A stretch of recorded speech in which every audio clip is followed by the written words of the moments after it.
A roda do tempo gira e eras vêm e vão, deixando memórias que se transformam em lendas. As lendas desvanecem em mitos e até o mito já está há muito esquecido quando a era que o viu nascer retorna. Em uma era, chamada por alguns de a Terceira Era, uma era ainda por vir, uma era há muito passada, um vento se ergueu nas montanhas da névoa. O vento não era o início. O girar da roda do tempo não tem inícios nem fins, mas era um início.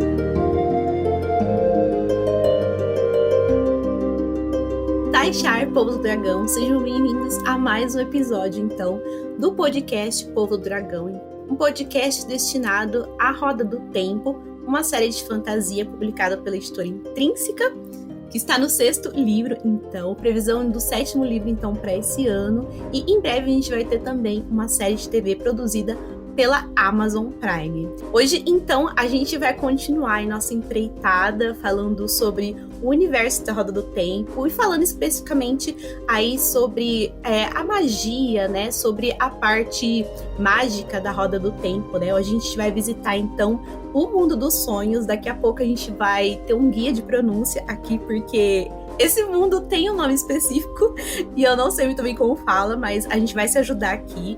Kalil vai ajudar a gente, né? E todo mundo vai aprender hoje a falar esse nome.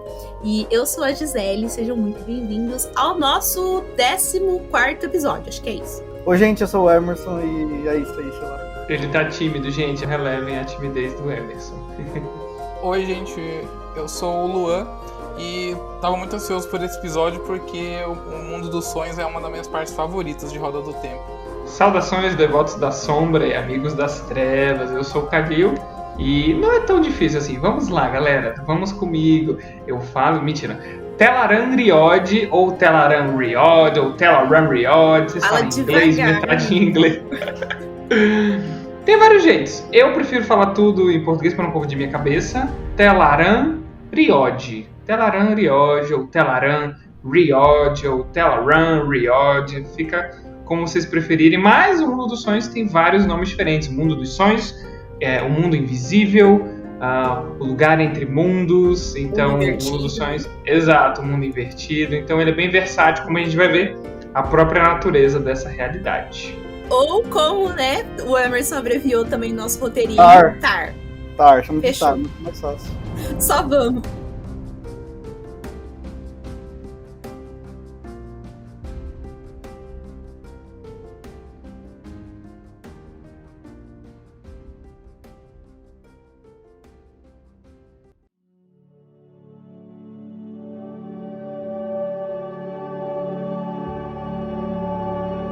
Para a gente começar a falar sobre o mundo dos sonhos, vamos falar um pouco sobre a natureza dele. Ausente de qualquer mapa, Teleran Riod é um lugar que muitos visitam na realidade, mas no qual ninguém mora. Ele se encontra tanto neste mundo como além dele. É o mundo dos sonhos, também conhecido, como a gente falou, como o mundo invisível. O padrão que é tecido pelas vidas das pessoas, né, como a gente falou, a roda do tempo, gira metaforicamente ou realmente, a gente não sabe, mas o padrão das eras é tecido por cada alma, por cada realidade. E a cada vida, a cada alma que existe no mundo, é traçado uma linha, uma tessitura, um fio, né, que representa a vida daquela pessoa dentro do grande padrão das eras. E a vida dessas pessoas no nosso mundo, digamos assim, no mundo de A Roda do Tempo, é apenas uma dessas realidades, parte desse enorme padrão que envolve todos os universos e realidades e existências possíveis. Entretanto, entre as tessituras do grande padrão das eras, existem espaços, lacunas, e é lá que se acredita que fica Teleran Riod, digamos assim, nos vãos do universo, nos vãos onde o padrão não vai, digamos assim, ou até vai, mas se manifesta de um jeito diferente. Certos estudiosos acreditam que o mundo dos sonhos é a terceira constante cosmológica do universo, ao lado do Criador e do Tenebroso. Então, para vocês verem o nível da importância que esse pequeno não pequeno, mas esse detalhe que às vezes as pessoas nem pensem tanto. Talvez pro Luan, como ele disse, é uma das partes favoritas dele, mas tem muita gente que acha chato as passagens no mundo dos sonhos, que acha sem propósito. Mas na verdade é uma das grandes coisas importantes na cosmologia da saga. Tanto quanto o Criador, tanto quanto o Tenebroso, o mundo dos sonhos está sempre lá. Sempre esteve no girar da Roda do Tempo.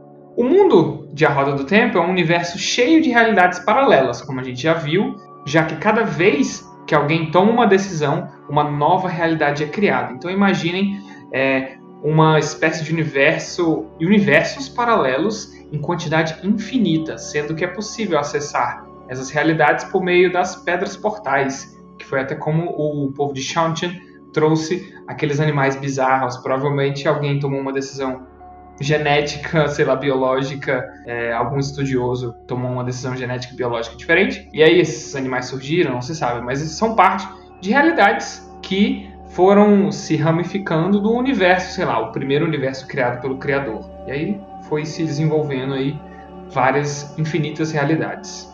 Cercando e conectando todas essas existências do padrão está exatamente o mundo dos sonhos. Apesar desse aspecto meio etéreo e abstrato, praticamente todo mundo pode acessar esse mundo, mas por acidente. Basta que a pessoa esteja sonhando para entrar lá, por um momento que seja. Então é literalmente o mundo dos sonhos aberto a qualquer um que sonhe. Quando isso acontece, essa visita geralmente é tão breve que aqueles que a vivenciam mal sabem que passaram por algum local diferente de seus sonhos normais. Então é realmente muito efêmero, é muito efêmera a passagem de uma pessoa pelo mundo dos sonhos quando ela não tem, digamos, a intenção de estar lá. Diferentemente de ambientes de sonhos convencionais das pessoas e até de animais, Tel'aran'rhiod é um lugar de fato, com perigos e riscos muito reais. Um ferimento tomado mesmo quando se está sonhando lá vai estar no corpo da pessoa quando ela acordar, mesmo que o seu corpo não tenha de fato entrado no mundo dos sonhos, né? Fisicamente, a gente quer dizer. Aqueles que morrem em sonhos normais geralmente despertam na hora, né? Geralmente quando a gente está caindo ou prestes a morrer nos nossos sonhos, a gente acorda, a gente desperta. Porém, aqueles que morrem em Tel'aran'rhiod nunca mais acordam. Essa relação de causa e consequência afeta apenas os seres vivos. E o mundo desperto, que é como a gente chamaria a contraparte, o nosso mundo real, a contraparte do mundo dos sonhos, o nosso universo, não é jamais afetado por ações vindas do mundo dos sonhos, contanto que essas ações não sejam direcionadas a outro ser vivo, é claro. Ou seja, nada que você fizer no mundo dos sonhos afeta o mundo real, a não ser que você faça isso contra uma pessoa, você a mate ou cause um ferimento nela. Então, são mais ou menos realidades bem separadas, mas também nem tanto, como a gente vai ver logo logo. Eu confesso pra vocês, assim, que na minha primeira leitura, eu subestimei muito o Robert Jordan da primeira vez que eu li ele, né? Até que a partir do quarto livro eu virei cadelinha e pronto, né? Aí aceitava tudo, defendia tudo, passava pano pra tudo. Mas quando eu tive o primeiro contato, assim, com o mundo dos sonhos, eu achei meio tosco. Falei, nossa, que vai sair disso, né? Tá forçando demais. Só que olha que definição foda, né? Que o Khalil acabou dando pro mundo dos sonhos, as possibilidades que você tem dele. E tem muita coisa que eu achei a princípio tosco, mas quando o Jordan ele começa a desenvolver, aí você fala, meu, que da hora isso, sabe? Depois que começou a ser desenvolvido, assim, eu enxerguei o potencial, vi como que era interessante e hoje, assim, eu curto pra caramba. Eu adoro também, um dos aspectos que eu mais adoro do mundo dos sonhos é que ele acaba virando meio que um Skype pro pessoal que tá lá, né? Porque um grande problema em livro de fantasia, pra a gente aqui sabe, é a falta de comunicação das pessoas quando elas estão distantes. Então, o Robert Jordan, pelo menos pra mim, foi o primeiro que pensou numa ideia bacana, assim, de fazer as pessoas se comunicarem de uma forma que não seja por corvo ou pomba, sei lá, nesses mundos mais sem tecnologia, né? E hoje em dia você vê muitas outras histórias de fantasia que o pessoal já usa isso. Eu lembro em Elantris, do Sanderson, que ele tem meio que um sistema de telefônico lá, né? Só que mágico também. Então, completamente influenciou a fantasia como um todo, esse mundo que as pessoas conseguem conversar, né? Uma pessoa lá em Tantico consegue conversar com alguém em Caemlyn, por exemplo, né? Então as pessoas poderiam se falar e não passar 3 livros para uma informação sair de um lugar e chegar no outro, né? Isso ajudou muito a história a andar, senão a gente teria 30 livros ao invés de 14. Meu Deus, aconteceu alguma coisa. Peraí, deixa eu dar uma dormidinha ali e avisar o fulano que tá do outro lado do mundo. Pior que é bem isso que acontece, né? Tipo, ali no quarto, no 5º livro, acontece isso muito. Eu vou dormir ali pra passar um recado. Eu gosto dos sonhos porque, tipo, a gente sonha normalmente, só que eu gosto de como o Jordan, ele pega algo que é da nossa cabeça e trabalha numa realidade, sabe? Então, que coisas acontecem. E como vocês disseram, onde as pessoas conseguem se encontrar, que conseguem materializar pensamentos, assim, mesmo que sem querer. E elas não entendem muito bem como funciona. E elas vão aprendendo isso, né, ao longo da série. Então eu gosto bastante. Como um sonho também pode ser uma outra realidade, sabe? E onde a gente projeta o que a gente quer. Então eu acho isso muito legal. E o poder dela, né? Porque como a gente vai ver já já, tudo é possível no mundo dos sonhos e tem a ver com o poder a força de vontade da pessoa. Então é um lugar que, como a gente já viu e vai ver durante a série, que possibilita cenas de batalha muito criativas e com as saídas mais inesperadas possíveis. Tem algumas cenas nos livros finais que você fica assim, caraca, isso pode acontecer. E realmente acontece, porque o universo ali, essa realidade, permite isso. É muito da hora. Existe uma teoria que saiu logo antes do último livro ser publicado, A Memory of Light, em que a teoria obviamente carrega spoilers pesados do final, mas também não tanto assim, por isso que eu vou compartilhar aqui com vocês. Segundo essa teoria, a prisão do Tenebroso, ou seja, Shayol Ghul, o Poço da Perdição, estaria no mundo dos sonhos, e não fora do padrão, ou seja, ou o que quer que seja. Alguns elementos para essa teoria é porque disse nos livros, e a gente falou sobre isso no episódio sobre a magia, que Shayol Ghul, a prisão do Tenebroso, não está necessariamente mais perto do mundo lá em Shayol Ghul. Não tem a ver com a distância física. Então, na verdade, isso acontece porque, na teoria, a montanha, Shayol Ghul, o Poço da Perdição, e o Tenebroso em si, a prisão dele, e até mesmo toda a praga, estaria no mundo dos sonhos. E é ali que é o padrão. O padrão é mais fino, e, na verdade, as pessoas, quando vão para Shayol Ghul, quando os abandonados, ou quem quer que seja, eles adentram o mundo dos sonhos e não, acessam uma realidade diferente. Outro argumento dessa pessoa que criou a teoria é que quem foi que furou a prisão do Tenebroso? Quem foi que abriu a fenda? Exatamente a senhorita Lanfear Meereen, que se diz a rainha do mundo dos sonhos. Então seria muito natural que ela que a pesquisa dela sobre uma outra fonte de poder envolvesse o mundo dos sonhos, né? Que ela estivesse fazendo pesquisa lá. Então a gente fica assim, caramba, Tarmon-Gaido, na última batalha, seria a coisa essencial, aconteceria no mundo dos sonhos, né? O grande desfecho da última batalha, tal, o clímax da série aconteceria no mundo dos sonhos. Não sabemos se isso acontece, digamos assim, quem ainda não leu, não vou estragar nada. E a pessoa também comenta que o poder verdadeiro, que é a essência do Tenebroso, ele na verdade é só como o Tenebroso está no mundo dos sonhos, seria só, digamos assim, o Tenebroso forçando o padrão forçando o mundo dos sonhos, porque como a gente vai ver, no mundo dos sonhos tudo é possível, forçando as coisas acontecerem, porque a força de vontade do Tenebroso é gigantesca, ele é um ser cósmico, então ele tem um poderzinho especial lá que ele consegue fazer tudo o que ele quer. Então esse é o poder verdadeiro. Com essa parte da teoria especificamente não se sustenta muito, porque, né, a gente sabe que o Tenebroso ele é de fato um ser cosmológico, o poder verdadeiro é um poder em si, de fato, não é meramente uma vontade do Tenebroso no mundo dos sonhos. Mas é legal esse aspecto da teoria, porque principalmente a parte da Lanfear fazer pesquisa no mundo dos sonhos, devia muito acontecer isso, né? Porque ela é a mestra de lá, deve ter passado muitos anos lá, décadas da vida dela. Então eu acho um aspecto... É divertido essa teoria.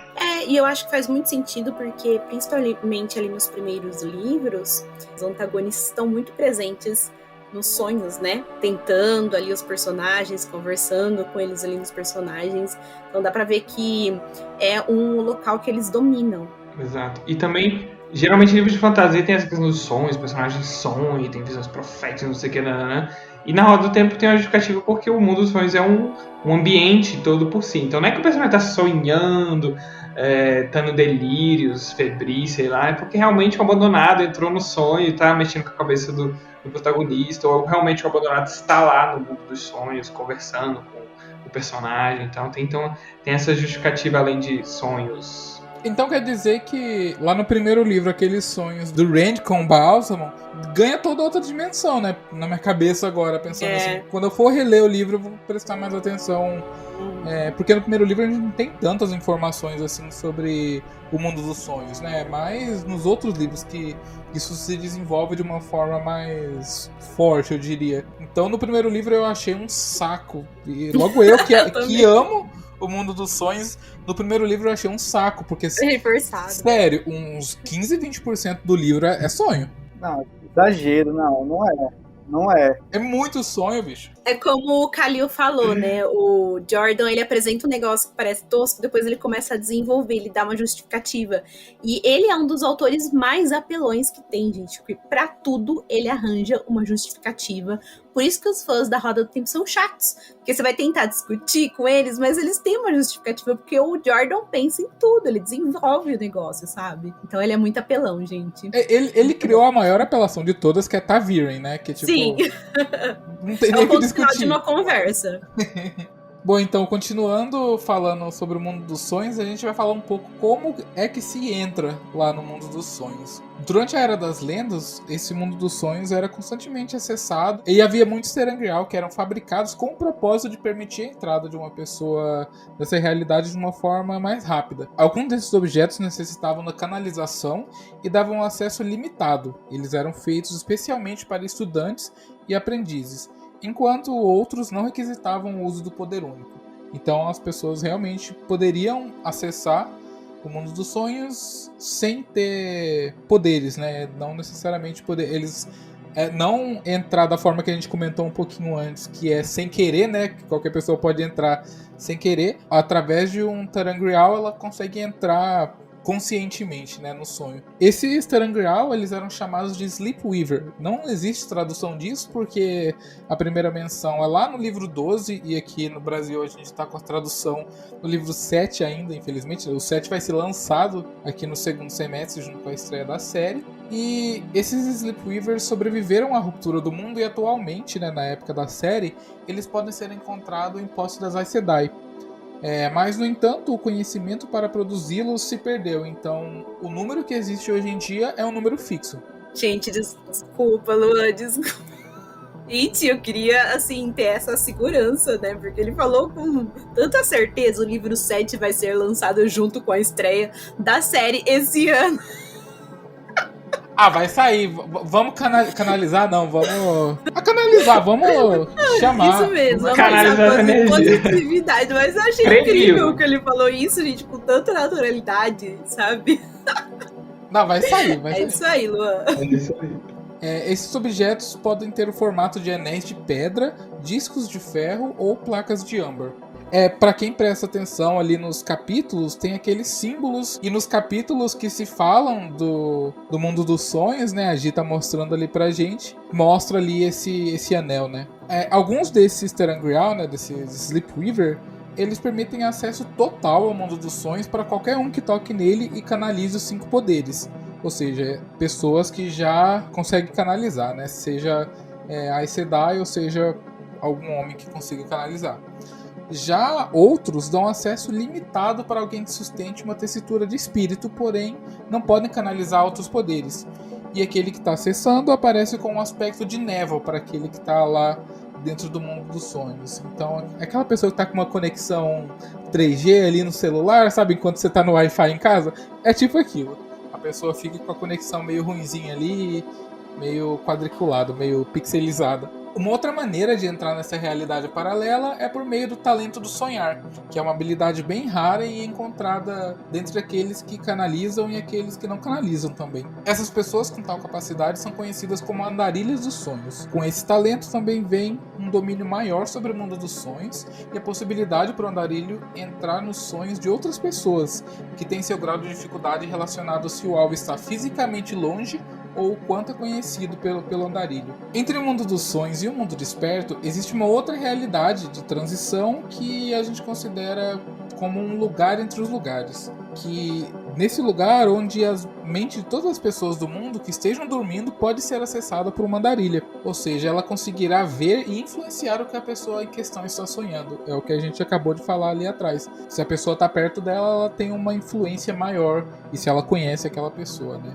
A aparência desse local é como a de um céu à noite repleto de estrelas, no qual as mentes são pontos brilhantes num fundo preto. Que é aquela noite bonita, né? Quem mora na cidade nunca vê isso, só vê nuvem de fumaça, mas... Achei fofo. É meu sonho... É meu sonho morar num lugar assim que você sai e você consegue ver o céu estrelado. Nunca vi estrela... Aliás, já vi estrela, né? Quando eu vou pra roça, mas aqui em São Paulo não dá pra ver, não. Eu não moro na roça, mas aqui dá pra ver. É interior, mas... Brasília é clean, mentira. Tem outras coisas podres em Brasília, que não o céu. Aqui em Piracicaba, tipo, é interior, mas é um interior mais grandinho, né? Então, tipo, tem muita fábrica aqui. Aqui tem Hyundai, aqui é negócio de cana, né? Então, é aquilo lá. O pessoal queima e é foda. Piracicaba não dá pra ver estrela, não. Às vezes é difícil de ver a lua. Aqui eu moro num bairro que é periférico, que é bem assim, meio que quase o último bairro assim da cidade. Então não tem prédio quase, não tem nada. Bem afastado assim, então aqui é maravilhoso. Dá pra ver lua, estrela, é perfeito. Se bobear, dá pra ver vento de vez em quando que aparece no céu, né? Uhum. Ai, que chique. Agora, pra finalizar, né? Uma outra maneira de acessar essa realidade é por meio de um portão. Que é como qualquer portão lá que tem na série, né? Que você vai para um lugar desperto. A questão é que quando se entra em Tel'aran'rhiod através desse portão, a pessoa entra no mundo dos sonhos em carne. Então a pessoa está de fato no mundo dos sonhos, né? O que acaba aumentando o controle dela sobre os arredores, porém também aumenta o perigo. Já que se a pessoa morre enquanto ela está lá dentro do mundo dos sonhos, ela tem uma morte permanente e a alma dela é apagada do padrão. Ou seja, eu não sei como que funciona isso, se é como se tivessem lançado um Balefire. Balefire é fogo devastador aí. Na pessoa e a pessoa apaga a vida toda dela e toda a influência dela no mundo. Não sei se é isso ou se ela simplesmente não reencarna, né? Acho que o Jordan não deixa muito específico isso, ou se vocês quiserem complementar. Exatamente isso, ela não reencarna mais, tipo, os fios que ligam a pessoa à roda do tempo e traz ela de volta em vidas futuras, deixa de existir, mas a memória que as pessoas têm dela, o que ela fez em vida, não muda, continua. Ah, então não é tipo um Balefire, gente, ignora o que eu falei. Ela só não renasce mais. Ah, faz sentido, né, porque a roda do tempo tem muito disso de renascer, né? Isso, é o mote principal da série, literalmente, né, é uma roda. Deve ser porque Tar, no mundo dos sonhos, é um lugar diferente. Então morrer lá é mais perigoso do que morrer tipo no mundo desperto, no mundo físico. É porque não tem, é um lugar entre o padrão e a realidade física. Então você morrer lá, sua alma, ficou lá, ou não tem a ligação, com a roda do tempo. Porque é um mundo efêmero, como a gente vai ver o que acontece no mundo dos sonhos, muda e pode ser alterado. Então, quando você morre lá, quando você vai em carne para o mundo dos sonhos, você fica mais efêmero, então você desaparece, sei lá. Nossa, é muito horrível, meu Deus. Não entrem no mundo dos sonhos em carne, galera. Só sonhem mesmo. Mas uma coisa interessante, né, é que, se eu não me engano, acho que no segundo livro já citam isso, que algumas pessoas conseguem ver os heróis da trombeta, né, lá em Tel'aran'rhiod. Isso quer dizer que as pessoas, quando morrem, os fantasmas delas podem ficar em Tel'aran'rhiod? Guardando ali o novo corpinho, né, no mundo dos sonhos. Acho que é por isso que quando ela morre lá, ela morre permanentemente, né, porque morreu ela e morreu o espírito junto. Teoria. Será que a pessoa fica aguardando o renascimento lá? Não, mas não sei, porque com relação aos heróis da roda, eles realmente ficam lá porque eles tiveram feitos grandiosos em vida. Então eles realmente, mas não sei se todas as pessoas ficam lá esperandinho a próxima reencarnação. Deve ter um outro limbo, né? Pra onde vai as almas que vão renascer. Mas o limbo também tá presente no mundo dos sonhos, né? Porque, teoricamente, o mundo dos sonhos tem tudo. A gente vai falar dos heróis por último, mas é que pros heróis, como eles estão presos a algo ainda no mundo físico, que pode trazer eles de volta, então são regras diferentes. É verdade, vem aí. A gente vai falar sobre isso. Verdade. Então tá, vamos falar sobre a realidade, então, do mundo dos sonhos, né? Que lá é um reflexo não permanente do mundo desperto. Todos os continentes, montanhas, oceanos, planícies, bosques, floresta, tudo existe ali. Da mesma forma que edifícios, calçadas, casas, tá tudo lá. Essas coisas são estáveis, relativamente invariáveis e, em consequência, são refletidas como são em Tel'aran'rhiod. Já objetos móveis como copos, documentos e comida são muito efêmeros, por isso aparecem e desaparecem de forma constante, né? Talvez seja porque eles não existam no mundo físico por tempo suficiente para causar uma impressão forte no mundo dos sonhos. A comida que um visitante consegue ingerir vai desaparecer antes de chegar no estômago. Os papéis sobre uma mesa podem sofrer mudança no texto e na posição diante dos olhos de um observador, e joias podem aparecer e desaparecer de uma joalheria.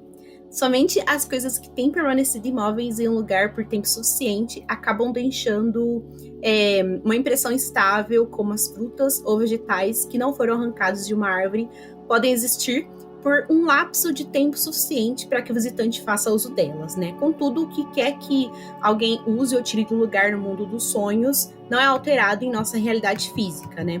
Se você visitar, então, o mundo dos sonhos, das duas uma. Você pode trocar um objeto de lugar e quando você vai perceber, ele tá de volta naquele outro lugar, né, onde ele estava, porque no mundo do sonho ele está lá. Ou você pode notar alguma coisa interessante, mas ele não fica lá por tempo suficiente, né? Porque já esteve naquele local e não ficou tempo suficiente para meio que deixar uma marca no mundo dos sonhos, né? A gente pode dizer assim.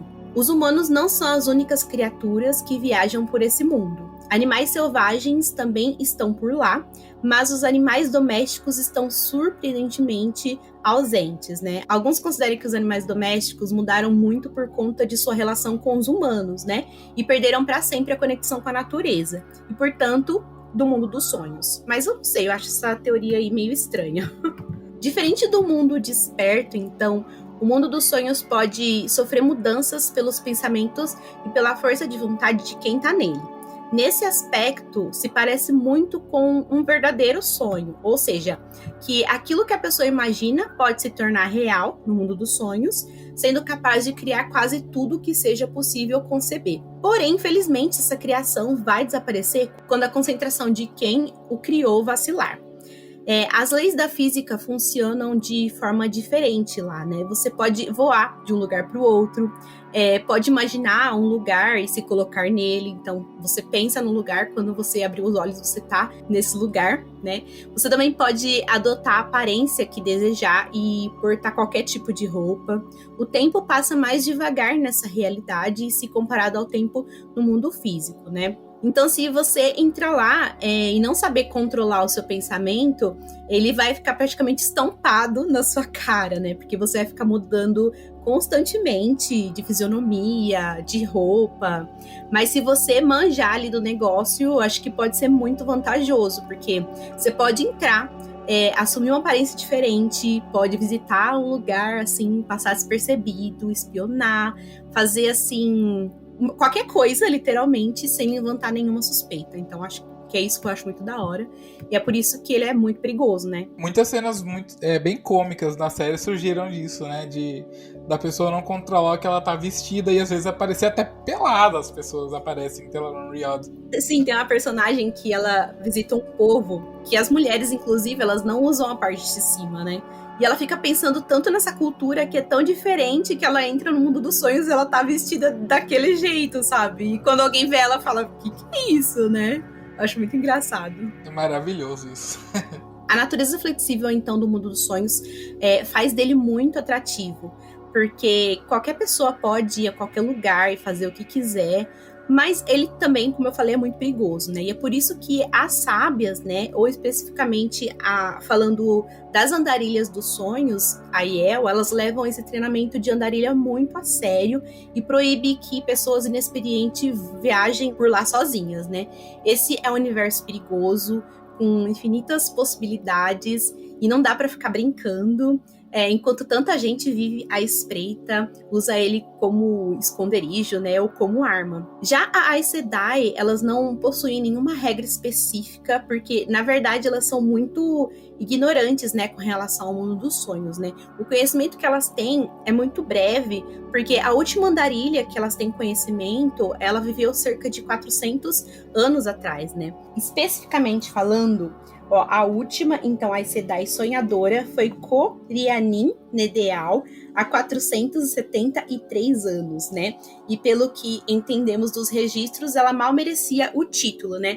Então ela era um pouco reservada, ela não compartilhava muito, né, das suas descobertas, e o pouco, então, que se sabe foi o que ela deixou registrado, foi o que ela deixou anotado, porque em vida ela não compartilhava muito desse conhecimento, né? O mundo dos sonhos, para mim, parece meio que uma terra sem lei, sabe? Por isso que ele é tão perigoso. Não existe muitos limites, né? Acho que você pode mesmo tentar voltar no tempo, ou de repente viajar para o futuro, não sei, né? Visitar um continente desconhecido. Imagina se o pessoal, sei lá, decidir para Shantin, tentar descobrir um pouco sobre Shantin. Então, assim, tem tantas possibilidades que às vezes eu fico imaginando, sabe? Alguém que saiba realmente explorar isso. E vamos chorar mais uma vez pelo Jordan ter morrido e não fazer os livros dos Shantin. Exato. Imagine, com uma pessoa entrando em carne no mundo dos sonhos, ela poderia entrar em carne, ir para Shantin e sair de lá por um portão e estar, de fato, no continente. Então, imagina que da hora. Não precisa de transportes, ou... Obviamente, ela pode abrir um portão em Shantin e entrar lá, mas, sei lá, às vezes quer ir pelo mundo dos sonhos, não sei por que motivos. É porque o portão tem limitações com relação a tamanho, poder do canalizador e tal, então... E com, sei lá, com a morte dos abandonados, ou seja, sei lá, se no fim da série acabar tudo bem, não vai ter tantos perigos, né, de você entrar em carne. Como a gente falou, entrar em carne tem suas vantagens. Você tem um controle maior, usuários do Poder Único relatam que a capacidade deles de canalizar cresce, mas morreu lá, morreu para sempre, e é isso. Então tem que pesar na balança aí o que vale a pena.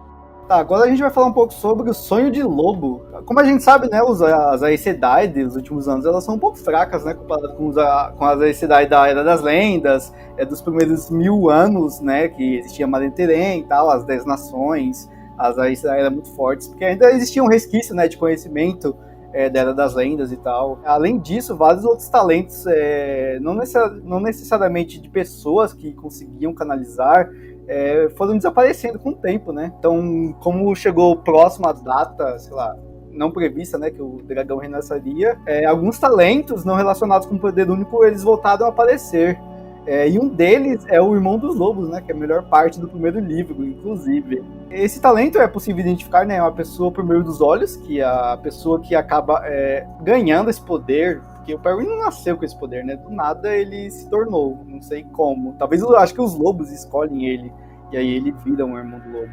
Então a pessoa tem, do nada acontece que o olho dela fica parecido com o olho de um lobo. Então o Irmão dos Lobos, eles conseguem, né, se comunicar diretamente com os lobos pela mente, uma espécie de telepatia, assim, por assim dizer, a grandes distâncias, né, mas ele precisa ser respondido também, então tem que ter como eu posso dizer, uma relação de troca, né, então não adianta você só mandar a mensagem pro seu receptor, ele tem que te responder também, no caso dos lobos, né, e além disso, os sentidos do Irmão do Lobo, ele fica mais aguçado também, então acho que deve ser o máximo, você é uma pessoa humano, com habilidade de animais, assim, tipo, nos sentidos, de olfato, de audição.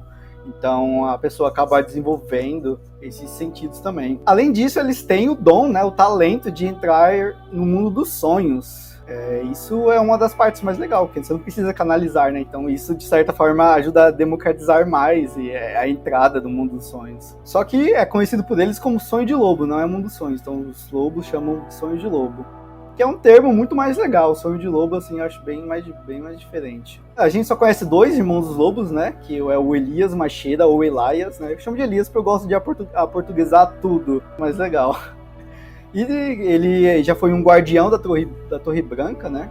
E também a gente tem o Perry, que é um dos nossos protagonistas. Ele acaba se tornando o irmão dos lobos, no primeiro livro já. Pra mim, ele é o segundo melhor personagem masculino da série, só fica atrás do Randy. Leu o que você escreveu, Emerson? Não. Leu o que você escreveu? Lê aí. Tu não tem coragem, não? Não vou descer o nível. Então, quem tem tanto pros lobos, tanto pros irmãos dos lobos, né? Eles têm uma forma diferente, né, de entrar no mundo dos sonhos. Para os lobos, então, é uma série de imagens que vai se abrindo dentro da outra, sabe? Com vários acontecimentos, lugares. E são chamadas, talvez, de janelas visões, né? Que estão relacionadas com a habilidade que as andarilhas do sonho têm, né, de vislumbrar do futuro. Mas a gente não tem, tipo, uma comparação mais detalhada entre os sonhos de lobo para entrar com essas janelas visões que as andarilhas do sonho têm. Mas são parecidos, tudo relacionado. Então é dito, né, que os lobos também eles vivem meio que parcialmente no mundo dos sonhos. E os espíritos dos lobos que morrem, né, eles habitam essa realidade quando eles morrem no mundo físico. E o modo, né, como os irmãos dos lobos e os animais eles se comunicam são de alguma forma relacionados com o mundo dos sonhos. Então a mensagem deles atravessa esse entre mundos, exatamente, por isso que eles conseguem se comunicar. Então vocês falaram antes que as pessoas conseguem se comunicar, passar mensagem, trocar mensagens, se ver, né, conversar no mundo dos sonhos. Então a mensagem que os lobos e os irmãos dos lobos eles trocam passa tipo bem rapidamente pelo mundo dos sonhos, por isso que eles conseguem se comunicar às longas distâncias, como se fosse lá, uma espécie de o rádio da série, né? O Luan falou daquele negócio de Elantris lá, que eles constroem por meio dos Aondor, né? Que é a magia lá de Elantris, que eles conseguem se comunicar. Vocês não vão lembrar, né? Mas eu lembro que a minha memória é muito boa. Eles conseguem se comunicar, tipo, através desses objetos que eles querem construir, que fazem parte da magia. O do Sanderson é basicamente o espelho mágico da Rainha Má, da Branca de Neve. Basicamente isso. Exato. Meio que parecido. Tanto que tem esse Stormlight também no quarto livro e tal. Referências, Sanderson, referências. Eu tô aqui completamente perdido, não sei se estão falando. Eu não lembro nada de Elantris, velho. Eu li em 2013, velho. Eu não lembro de nada que acontece. Eu li em 2014. Absolutamente nada. Eu lembro até bastante. Não tá perdendo muita coisa. Quê? Luan. Não. Nossa, eu amei muito Elantris quando eu li. Eu não conseguia parar. É mó da hora. É que eu tinha terminado de ler Roda do Tempo aí. Eu até abandonei. Quem abandonou? Eu abandonei Elantris, depois eu retornei e tal, na época. Nossa, eu acho tão legal. Gente, eu tava numa viagem e eu li comecei e terminei dentro naquela mesma viagem porque eu não conseguia parar. Eu era um jovenzinho. Nossa, eu acho muito legal também. Por ser o primeiro livro dele, eu fico com uma expectativa super baixa, assim, achei super legal. É que comparado aos outros, principalmente, é impossível não comparar. Depende também, se você já leu muitos outros livros dele, lógico que vai ser difícil, né, você baixar a expectativa. Eu acho que eu só tinha lido o primeiro livro de Mistborn dele, não tinha nem lido a trilogia inteira, nem nada dele, assim. Aí eu li Elantris e achei mó da hora. Eu já tinha lido a primeira trilogia de Mistborn e tinha lido os 3 dele de Roda do Tempo, então eu tava muito nas coisas altas, sabe? Então é foda. Aí que você cai no golpe. Então, terminando essa parte aqui sobre o sonho de lobo, né? Então, quando um lobo ele morre, se ele por acaso morrer, né, no mundo do sonho, ele morre para sempre. Quando a pessoa entra de carne e osso no mundo do sonho de alguma forma, né? Algumas opções que tem de fazer isso. Se ela morrer lá, ela morre pra sempre também. Ela é apagada do padrão, ela não renasce mais. O lobo é a mesma coisa. Se ele morrer lá, ele já era. Então, assim, o lobo morre, então ele passa a viver no mundo dos sonhos depois. E se ele morrer lá, já era. Acontece a mesma coisa. Ele é apagado, ele não volta para o mundo físico, assim. Triste. Horrível, me faz mal. Exatamente. Triste. Mas eu gosto bastante disso, porque tipo, ele faz um paralelo muito legal, né? Que os animais selvagens, eles conseguem acessar o mundo dos sonhos também. E os lobos, como eles têm uma relação mais forte com os humanos, no caso dos irmãos dos lobos, né? Eu acho um paralelo legal, porque, querendo ou não, antes de um animal doméstico ter sido domesticado, existiam os lobos, né? E os lobos e os humanos, eles caçavam juntos. Tanto que o primeiro livro, acho que capítulo 9, mais ou menos, o Tom, ele fala, né, que ele, naquela parte que ele começa a contar histórias, ele fala da história das lendas, ele cita que os humanos caçavam com os animais, caçavam juntos, né, iguais. E é isso, eu acho bastante legal. Eu gosto muito da relação que o Perrin tem com os lobos, com o Saltador principalmente, né? Pra quem não lembra, o Saltador é um lobo aleatório que do nada salva o Perrin no Mantos Brancos e dá a vida pra isso, né? Tipo, ele dá um salto, ele é conhecido por um lobo que queria voar, né? Se eu não me engano. Uhum. E aí ele dá a vida pra salvar o Perry. É muito legal, eu gosto dessa relação deles. A gente vai ter que colocar aviso de spoiler, porque o Emerson não aguenta. Então, spoiler dos 2 primeiros livros. É mais sorte, querido. Livro 1. Mas tudo bem. Não tem como falar sem dar uns spoilers, gente. Não tem como. Não tem como. Então, já que a gente deu um pouquinho de spoiler, vamos falar. O Saltador, então, ele morre, mas o Perrin consegue achar... Não, aí já é muito spoiler, né? Falar que ele acha o Saltador. Não, deixa quieto. Ele acha o quê? Eu ia falar que o Saltador morre, mas o Perrin consegue encontrar com ele no mundo dos sonhos, mas aí já é muito spoiler. Não, já livro mas 2 é a mesma só. coisa, porque tá meio óbvio, talvez. Livro 2. Tipo, que o Perry, ele já começa a entrar no mundo dos sonhos sem querer, sem entender direito, sabe? Ele vê aqueles redemoinhos, aquelas imagens, sabe? Do nada, ele não entende. Aí vem um saltador e avança na garganta dele, tipo, ele acorda. É muito da hora. Meio bizarro isso, quando eu lembro que eu tava lendo A Grande Caçada. Eu não entendia nada, do nada o Perry tá num lugar, uma realidade diferente, vem um lobo e fica falando, não sei o que, jovem todo, não sei o que, morde a garganta dele e o Perry acorda, sei lá, fica meio confuso e tal. Eu vou confessar que eu odeio as partes no sonho de lobo. Meu Deus, sério, eu gosto. Insuportável. Nossa, é muito chato. Não, eu acho confusas. É porque são Fica muito... meio tutorial, né? Mas é... Gente, nas séries tem que tomar muito cuidado pra não ficar tosco. Eu só fico pensando nisso. Também, ainda mais que envolve animais. Vamos botar um então... sépia. É o que eu falei, vamos botar um sépia. Ou então, não sei se vocês viram Westworld, mas em Westworld tem meio que o mundo virtual e o mundo normal, né? Aí quando tá no mundo virtual, eles deixam com faixa preta em cima e embaixo, sabe? Igual filme. Então eles diferenciam dessa forma. Quando tá no mundo normal, é tela cheia. É tipo o Legado de Júpiter. Mas eu acho que diferencia bem, assim, sabe? Tipo, talvez mudar a fotografia de alguma forma bem sutil, ou deixar mais embaçado, assim, sabe? Sei lá. Eu acho que tinha que ser assim, ao contrário. Tinha que ser tudo ao contrário. Como assim, contrário? Você acha que a série vai ser com as barras? Normal, tipo assim, tem um letreiro. O letreiro tá ao contrário. Sabe? Como se você estivesse olhando no espelho. Tá, entendi. Pode ser também. Eu acho que tem algumas formas, tipo, deles adaptarem, né? Eu só não quero fumaça, neblina. Acho muito eu acho que caminhos, você vai ser os caminhos.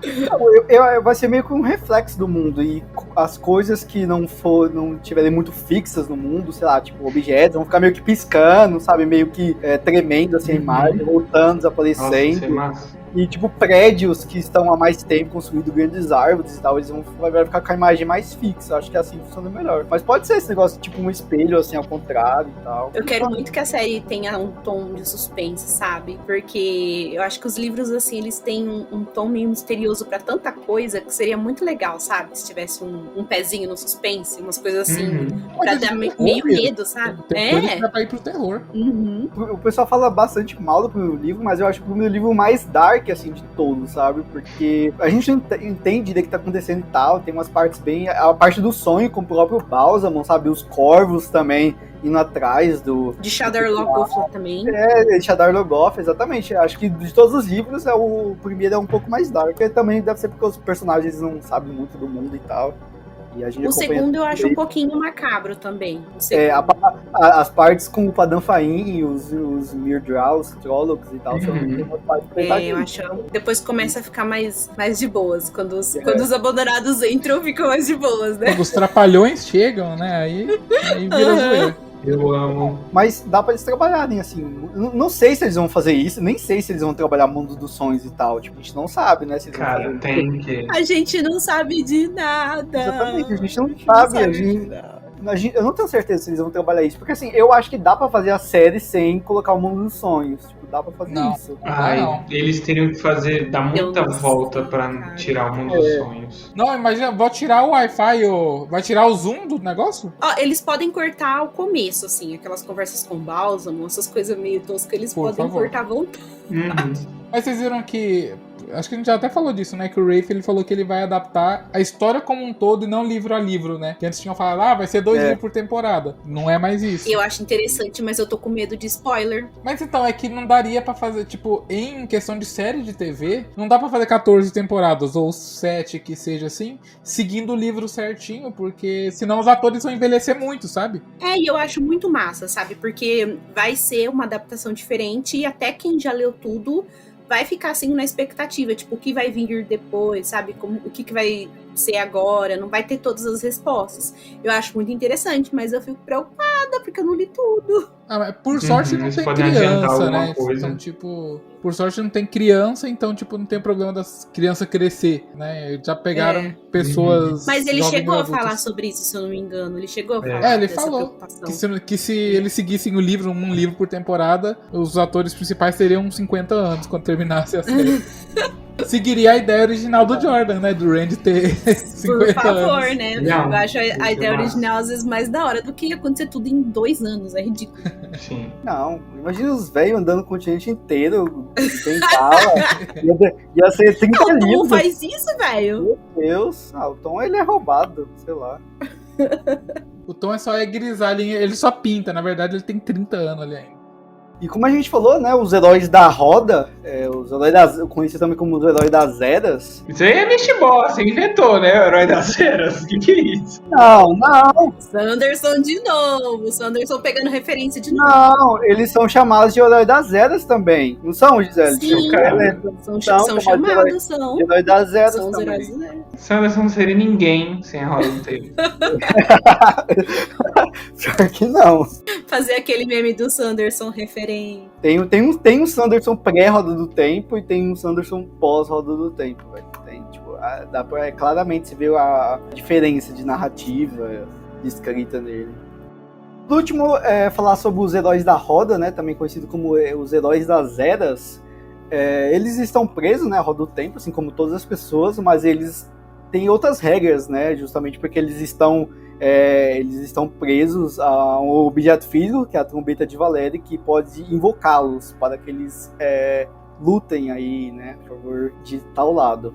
Então, esses heróis, né, que eles ainda não renasceram no mundo físico, eles aguardam o seu renascimento em Tel'aran'rhiod. Ou eles aguardam o seu renascimento, ou então eles aguardam o chamado da trombeta. Como eles têm outras regras que proíbem, né, o contato, as regras que regem ele é que eles não podem se comunicar com outras pessoas no mundo dos sonhos, como, por exemplo, as andarilhas dos sonhos, as pessoas que conseguem acessar o sonho mais facilmente. Só que assim, nem todos cumprem essa regra. Vocês vão ver aí mais pra frente. A gente tem uma personagem, então, desses companheiros que ela fala que ela não consegue ver as coisas ruins acontecendo e não interferir. Então, mesmo que ela sabe que ela vai ser chamada, né, pra lutar ali na última batalha, ela não consegue ver as coisas ruins acontecendo lá do mundo dos sonhos e não interferir. Então, às vezes ela dá uma ajudinha aqui, uma ajudinha ali. Não vou citar nomes como o Emerson. E essa personagem é maravilhosa. É uma das minhas favoritas da série. Verdade. Eu gosto dela porque ela bebe, ela é alcoólatra e ela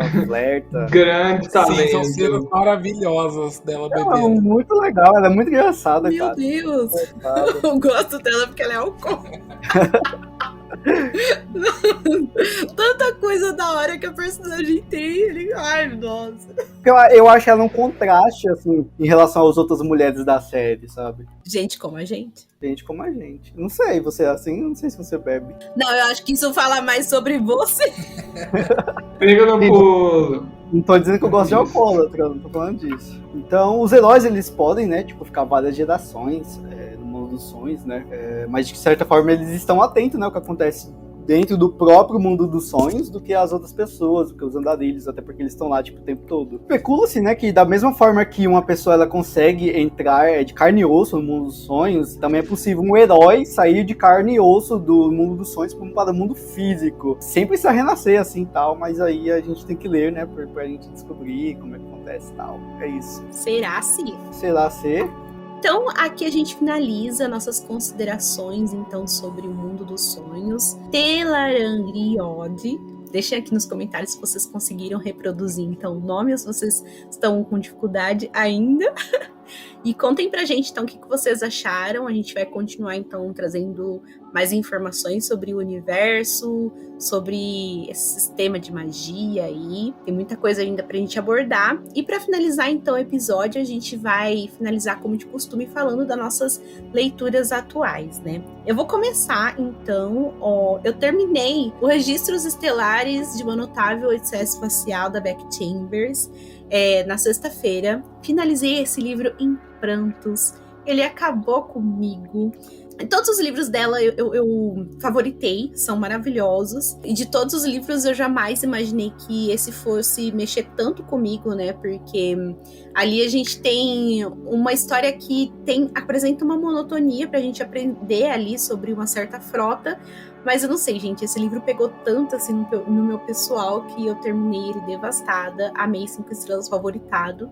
E agora a minha leitura atual é, então, As Chamas do Paraíso. Sempre quando a gente grava o podcast eu tô lendo um livro da Roda do Tempo. Na verdade, estou relendo. E eu comecei a ler esse livro, então, pro Tecendo da Roda, né, que é o projeto que eu já falei aqui pra vocês 1 milhão de vezes. E agora a gente já está no 5º livro, gente. Eu nem acredito que a gente já chegou no 5º livro. Já eu estou lendo Destruidor de Mundos, da Victoria Aveyard. Bomba.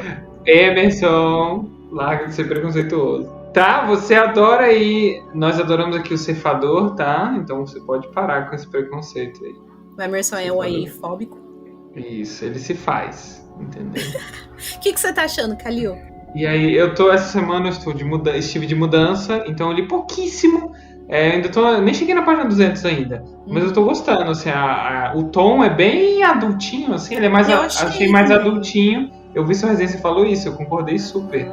Ele é mais adultinho que até do que a Era da Escuridão, eu achei, que foi também uma fantasia aí que eu li recentemente e adorei, mas eu me apeguei mais aos personagens de A Era da Escuridão, mas eu acho o mundo mais interessante. Aquele mapa é incrível, velho, tem tanto nome, eu fico assim olhando, cara, sabe, cada pequeno lugar, e espero que não seja só um mapa jogado fora. E a mecânica é muito massa, né? Porque nesse livro do Destruidor de Mundos, a gente tem, por exemplo, os fusos, que você consegue abrir, né? E ter acesso a outras esferas que são outros mundos paralelos, outras dimensões. E a gente não vê tanto isso em outros livros de fantasia, por exemplo. O Robert Jordan faz muito isso, né? Mexer com mundos paralelos, outras dimensões. Mas geralmente a gente não vê isso muito no universo de fantasia. E eu gostei disso, achei muito massa. Sim, o mundo é bem rico, assim. A escrita da autora não é... Tipo, um enredo, assim, não é meio tradicional. Apesar da sinopse ser muito clichê, mas ele tá bem gostosinho o desenvolvimento, assim. Acho que tem potencial para ser bem bacana. Tô com expectativas altas. E tô lendo o segundo compêndio de The Walking Dead. Gente, eu não esperava amar tanto. Maravilhoso. Eu penso num quadrinho incrível, perfeito, maravilhoso. E também, a outra leitura que também tá devagar é o Four Cities. É um livro de não ficção sobre... A autora vai contar a história de 4 cidades antigas e vai discorrer sobre a história da urbanização no mundo. Então ela pega Pompeia, uma cidade lá na Mesopotâmia super antiga, que tem um nome escroto, Angkor, que é uma cidade lá no Sudeste Asiático, onde é hoje o Camboja, e uma cidade na América do Norte, que eu também não vou lembrar o nome, uma cidade indígena na América do Norte. Então ela vai explorar cada uma dessas cidades para contar um pouco da história, de como foi a urbanização na história da humanidade. Tá bem interessante, apesar de ser um pouco raso, eu achei. É mais jornalístico do que, sei lá, história. Enfim, mas também é legal também. Historiador chato. Enfim, bom, ela não é a mesma fala que... tipo, o livro assim, eu fui em tal lugar e conversei com fulano. Ela fala a teoria do fulano. Fui em outro lugar, falei com tal fulano, ciclano. E aí conta a história, entendeu? Não, é meio ela falando o que ela sabe. Mas é legal, assim. É um livro para passar tempo. Tem uns livros de um autor chamado, não sei o que, Rutherford, sei lá, que ele fala a história de algumas cidades, né, tipo, pelo ponto de vista de certas famílias durante algumas gerações. Então ele tem um livro chamado Londres, né, que tipo, vai falar a história de Londres. Tô ligado! Que são uns catatauzão, assim. Sim, exatamente, são livros enormes, ele tem, sei lá, várias cidades, são nomes de cidades, então esse autor... Eu tinha vontade. Sim, então, eu tenho vontade de ler o livro dele, acho que eu tenho o e-book desse livro, Londres. Uhum. Deve ter outras também, Nova York, Tem. essas cidades mais Paris, conhecidas. eu acho que tem também. Paris, deve ter. Tá, agora eu tô lendo 5 livros, mas eu vou falar só de 3. Deixa eu ver. Eu tô terminando, eu falei que o último Fala de episódio Leopardo Negro, Lobo Vermelho, que eu quero saber, tô curiosa. Tô terminando Leopardo Negro, Lobo Vermelho e tenho muitas opiniões. Perfeito. É um livro muito contraditório, então ele divide muitas opiniões. Eu acho que eu tô entre meio termo. Eu acho que é um livro que tem muitas coisas boas, mas tem muitas coisas negativas também. Ponto positivo, é um livro muito criativo, assim, é um mundo muito colorido, muito criativo também, cheio de nomes, é muito baseado, né, nas mitologias da África. Tem muita coisa boa, muita coisa bizarra também, meu Deus, esse livro. Mano, tem muita coisa bizarra. Nossa, tem umas coisas que você lê, tipo, mano, por que você é assim, Marlon James? Onde você Ele é tirou muito isso? explícito, é muito Meu obsceno esse Deus, livro. nossa, Gente, nossa. exatamente, tem umas cenas muito gore. Assim, vale a leitura, mas assim, eu acho que a questão da narrativa eu não gostei tanto. Eu acho que tem uns diálogos muito rasos. Tem partes que são muito bem escritas e tem partes que já são muito rasas, muito superficiais e tal. Mas é um livro bom. Eu tô pra terminar de hoje pra amanhã, faltam o quê? Acho que 70 páginas pra terminar. Nossa, essas últimas páginas são foda, velho. Eu vou acabar dando, sei lá, de 4 estrelas, mais ou menos. Nossa, eu sofri muito nessas últimas páginas, nossa. Sim, o final é muito... Devastador. Aí eu tô lendo no Kindle, eu tô lendo A Brightness Long Ago, que é do Guy Gavin Craig, que de acordo com o Brandon Sanderson é o maior ator de fantasia da atualidade. Aqui no Brasil só tem um livro dele que é Tigana. Só que assim, cara, ele escreve fantasia cult. Então, assim, ele escreve fantasia baseada em contextos históricos do nosso mundo, né? Que ele transforma em fantasia. Então, todos os elementos. Tenho zero vontade de ler as histórias Nossa, desse mano, ele é incrível. A narrativa dele. Nossa senhora.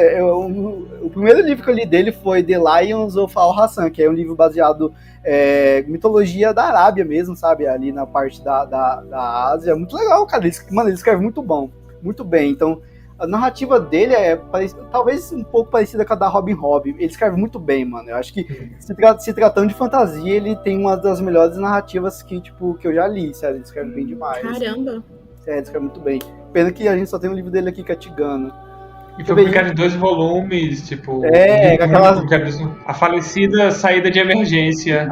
Aquelas capas meio... Melhor falar que não lançou. Parece Dança do Ventre. Exatamente. Parece livro hot e tal, mas a história de Tigana é muito boa também. Então, assim, ele escreve muito bem, cara. Eu quero ler todos os livros dele. Pra quem não sabe, ele ajudou o filho do Tolkien a organizar o Silmarillion. E na época ele só tinha 20 anos, mais ou menos. Foi tipo um estágio, sabe? Sério. Muito bem, ele deve ter aprendido muito. E eu comecei um livro nacional da Aline Bass, que é chamado... Putz... Começou assim. Parecendo meu? Deixa eu ver aqui o nome. É A Pequena Coreografia do Adeus, da Aline Bay, que ela escreve em versos. Vocês não leram? Você já leu, Gisele? Não. Ela escreve em versos regulados, então, tipo, tem, rima, essas coisas, sabe? É muito bom, mano. A forma que ela transmite sentimentos é muito foda, é incrível. E são livros curtos, 200 e poucas páginas, então comecei ontem, já tô terminando hoje. E até recomendo, a Aline Bay e tal, recentemente ela foi contratada, esse livro dela, né, saiu pela Companhia das Letras e tal. A maior editora brasileira, ela escreve muito bem. Sigam ela nas redes sociais, ela é uma pessoa ótima. Nossa, eu adoro ver as entrevistas que ela dá, sabe? Eu curto muito ela é maravilhosa. É isso. Outros livros eu tô lendo Contra a História do Liberalismo, que é de política e tal, Au, Porrada em Liberal, e é isso. Chegou o militante do Twitter. Descansa, militante. Tô zoando, não, descansa não. Acho que até terça eu termino esses 3 de ficção que eu tô lendo. Será? Jurou. Vai, Luan. Vai, Luan. Bom, e eu tô terminando a história de Lice, né, do Stephen King, que estreou a série agora essa semana no Apple TV Plus.